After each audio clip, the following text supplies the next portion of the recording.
Anne-Marie Barrero, bonjour. Bonjour. Vous êtes coach en communication. C'est quoi?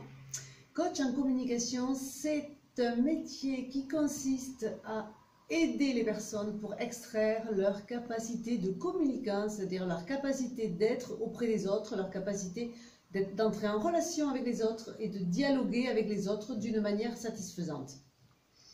Le coaching, c'est quoi?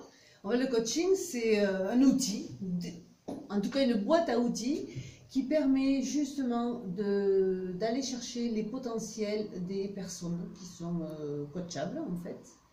Et ça permet vraiment de connaître quel est leur potentiel et de le mettre en émergence avec une série d'exercices et d'outils.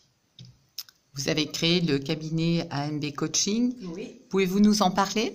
Oui, j'ai fondé le cabinet AMB Coaching il y a plus de 10 ans maintenant.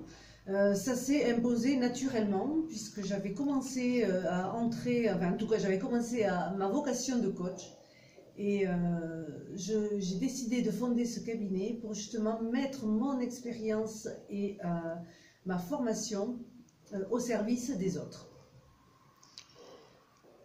Pouvez-vous nous parler de votre approche communicationnelle selon Palo Alto?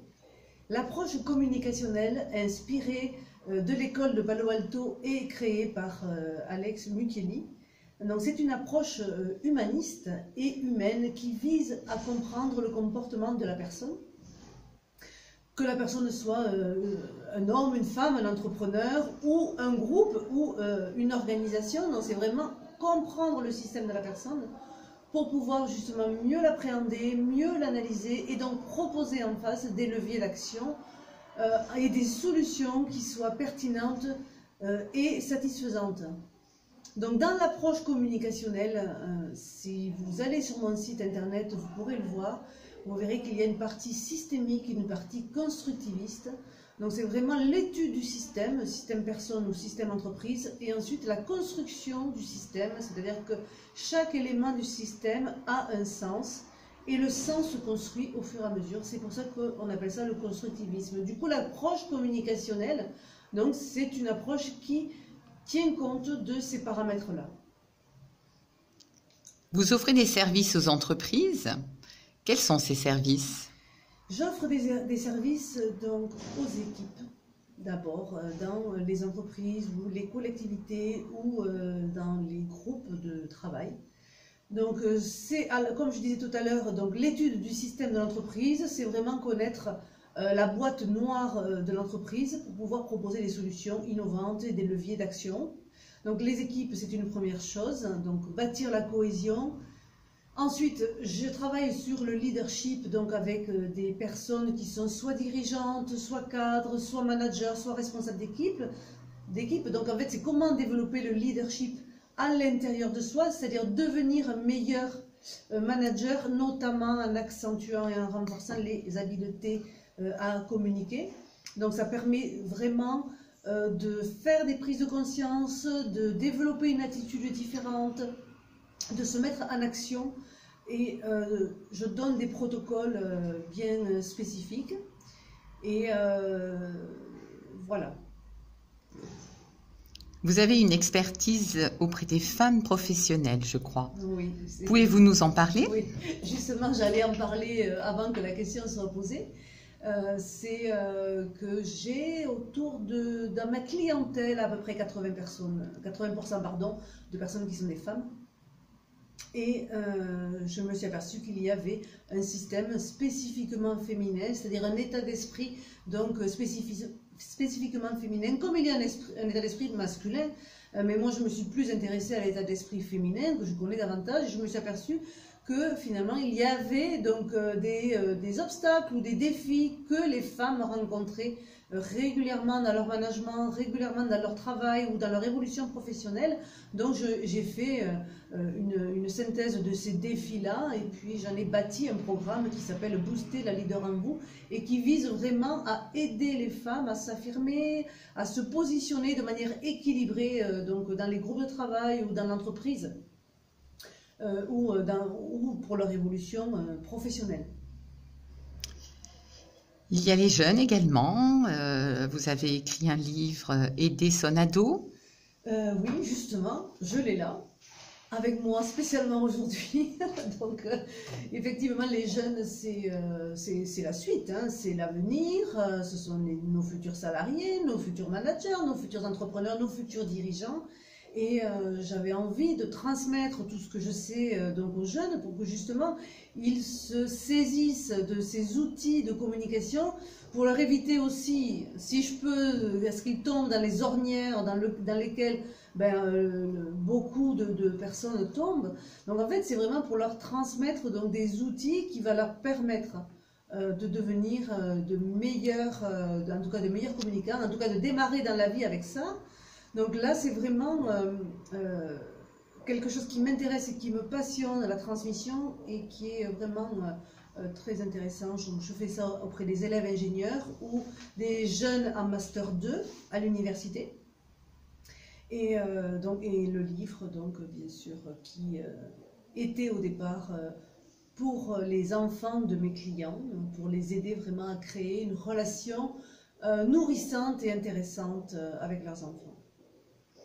Oui, alors vous répondez un petit peu à la question que j'allais vous poser sur les événements déterminants qui vous ont amené à écrire ce livre.